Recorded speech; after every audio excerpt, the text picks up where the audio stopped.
All right, welcome everybody to the John Elliott Everything Emporium show, and I'm here to talk to you a little bit about some things today. So today, kind of what I want to talk about is my experience actually going to stores and how I look for items and how I actually source. So here's kind of what I do. I'll go to the thrift store, and what I'll do is I'll kind of walk around a little bit, sort of see what they got. If I've been there, like say in the last 2 days, I kind of want to take a look at, okay, what's new, what I've already seen, and then try to avoid those areas. And I'll just keep walking through, and I'll kind of look around and see what haven't I looked at yet. And I will go ahead and I will start grabbing some of those items, and I'll put them into my basket. You know, one of the things about doing this for a while, you kind of do get kind of a feel for like actually what's worth money. Now, remember, sometimes you will run across things that you think are worth money and they're not. I mean, not to go too much of a tangent, one of the funny things is cameras, right? Like click cameras with film in them. Some of them are worth a ton of money. Some of them are worth like nothing. And it's funny because even ones that have similar that could be of the same brand and even look similar to each other, the one might be worth say $100, the other one might be worth like 10. That's it. It's crazy how that works. A good example of this is there's an Olympus one that's out there, and there's one, I can't think of the name off the top of my head. Anyway, and I thought I found another one like it, not worth jack. You know, the first one was like $150, the other one was worth like, $10, and I'm thinking, oh, I'm about to pay $5 for this item. It's not worth it. And this happens a lot. You'll see similar items to each other, and the one's worth a ton of money and the other one is not. Also, another big thing to be careful of when you're buying stuff, there are brand name items that are not worth near as much as another brand is. So I'm trying to think of maybe like a good example of that.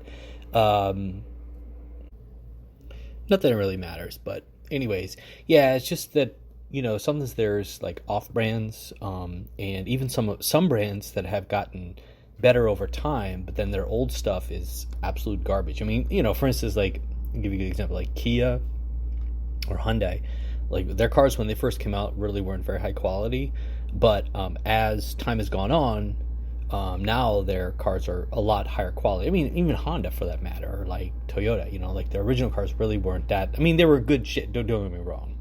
They were very, they were quality cars, but they weren't as high as other brands out there.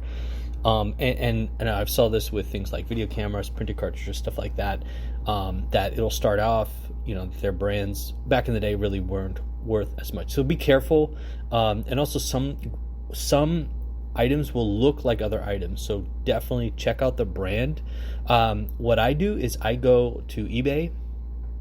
I will then go to the options settings, and items that have sold recently and completed sales, I'll take a look at, and that will kind of determine whether I'm going to purchase something. And then take a look at also how many of those items have been selling. So if, let's say, and again, this is kind of at your own discretion, but you need to take a look at, has it sold recently, and what has it sold for? Sometimes what can happen is an item will sell for like $50. Let's say like a photo camera, okay, it sells for like $50. You can buy it for $5, but all the other ones have sold for $10. Now, for some reason, this item sold for $50. I'm not always sure. Sometimes I've seen this. Maybe there was something about it that was special. Maybe it was an off. Maybe it was like a limited series, something like that. But it just looks like all the other ones. Maybe the person like really needed it. And sometimes be careful. Take a look at the shipping. They may have included the shipping with it. And the other ones they did not. So be careful when you're looking at it, that you check that also, because sometimes that can be the difference, and that can be the difference for you making money and making a lot of money versus making no money or very little money. So anyways, yeah. So we'll take a look, around. We'll walk around. We'll just take a look at all the different items that they have. I'll put them into the basket. Then keep going around until basically I look at electronics, I'll take a look at video games. I'll take a look at board games. Take a look at pots and pans. I'll look at knickknacks. I don't really look at clothes too much just because I don't really know what I'm looking at.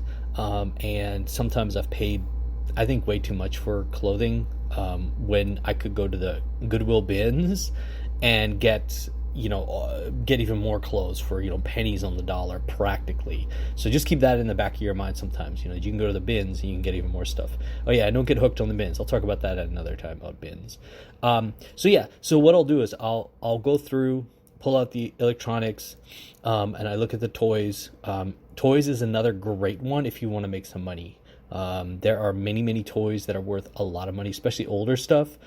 Even from the 90s and even to early 2000s, there's money to be made in them. For instance, the big thing I discovered, like Jurassic Park, is one thing that makes a lot of money. So keep your eye out for Jurassic Park toys. So then I'll pull over and go to maybe like a little area, and I pull out everything that I have, and I start checking the prices on them. I'll start looking like, what did it sell for? Has it sold recently? Is what I'm going to pay for it, is that worth it? On the profit that I can potentially make. How many are selling? The thing is too, I've sold things relatively quickly, even though one has sold, but typically you have to look at the money. Is it worth it? Is it worth you spending $10 and this item's going to sit there for a couple months, but you can make maybe 100 in it, and I know a lot of people want to just flip it, within a week. But again, it also depends how much are you willing to invest in up front, and how much are you willing to wait. So just little things to go over when you're selling stuff is take a look at those items. For me, I'm willing to wait a little bit, because I do sell a lot of items. I'm willing to play the longer game on that. Maybe in a month, 2 months, 3 months, I'll sell something, but I'll make a higher profit on it than I would have done had I maybe lowered the price on it and sold it earlier. And then what I'll do is, a lot of companies will offer special sale dates, or they'll do some kind of membership program. Goodwill, apparently some do and some don't. Where I'm at, I'm in Portland. They don't. That's unfortunately for me. They don't have a special program. But if you're on the East Coast, I know that they do. So definitely subscribe to that kind of stuff. And a lot of times they'll also have special sales where if you come in at say 7:00 in the morning, they'll give you literally an hour. As long as you're a member, they will let you come in early and get all the new stuff first. It's a pretty good deal. That's not Goodwill, it's Value Village actually who does that. So those are just kinds of things to keep your eye out for if you're going to be doing that kind of thrifting. And ask them if they're having any sales, and keep your eye out for color-coded stuff. That's another big one that they do, is that they'll have green, it'll be 50% off, and something that might be the difference between you actually purchasing something and you saying, no, I'm not going to buy that because, I'm going to blow my budget for doing that.